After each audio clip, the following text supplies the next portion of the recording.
घटित होती थी, उसके तार इस आजमगढ़ जनपद से जुड़ करके पूरे आजमगढ़ को बदनाम कराया जाता था। बहनों भाइयों, पिछले 10 वर्ष में आपने बदलते हुए भारत को देखा है। एक नया भारत का दर्शन कर रहे हैं।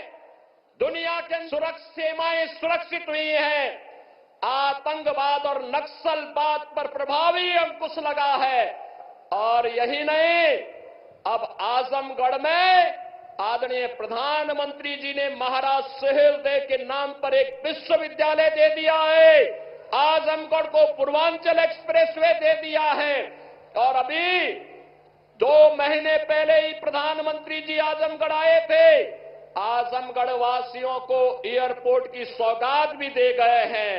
आजमगढ़ को पहले जिन लोगों ने परिवार की बपौती बनाया था, वे लोग आज बेनकाब हुए हैं।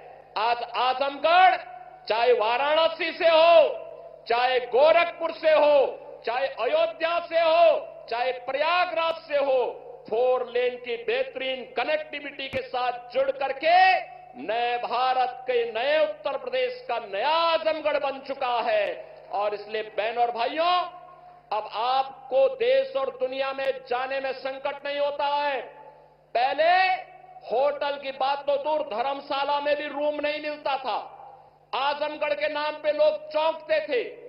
आज बहनों और भाइयों, सुरक्षा का बेहतर वातावरण, सम्मान नए आसमान को छू रहा है।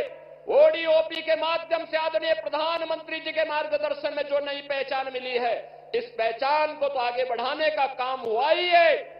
साथ साथ अब तो पूरे देश के अंदर अब तक 4 चरणों के चुनाव हुए हैं, 3 चरण बाकी है। 4 जून का इंतजार के बगैर पूरे देश के अंदर आवाज आ रही है कि फिर एक बार और अब की बार बहनों और भाइयों, और हरेक ओर से आवाज है। उत्तर, दक्षिण, पूरब, पश्चिम, हरेक ओर से एक ही आवाज है, और वह है जो राम को लाए हैं।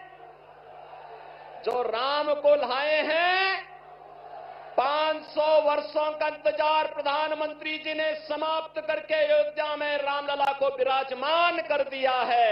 इस दृष्टि से पूरा भारतवासी अभिभूत है। मोदी जी के तीसरे कार्यकाल का इंतजार कर रहा है।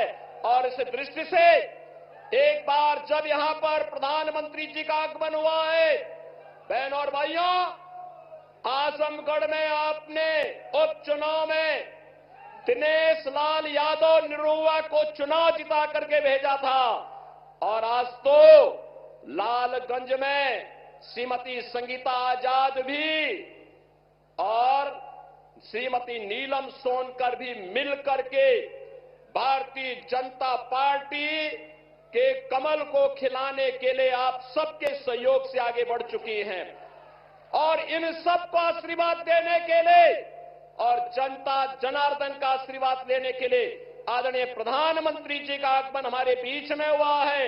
मैं इस अवसर पर आप सभी आजमगढ़ वासियों की ओर से एक बार फिर से आदरणीय प्रधानमंत्री जी का हृदय से स्वागत करता हूं, अभिनंदन करता हूं और आप सबका आह्वान करता हूं कि बहनों और भाइयों, हमें भटकना नहीं है, बहकना भी नहीं है।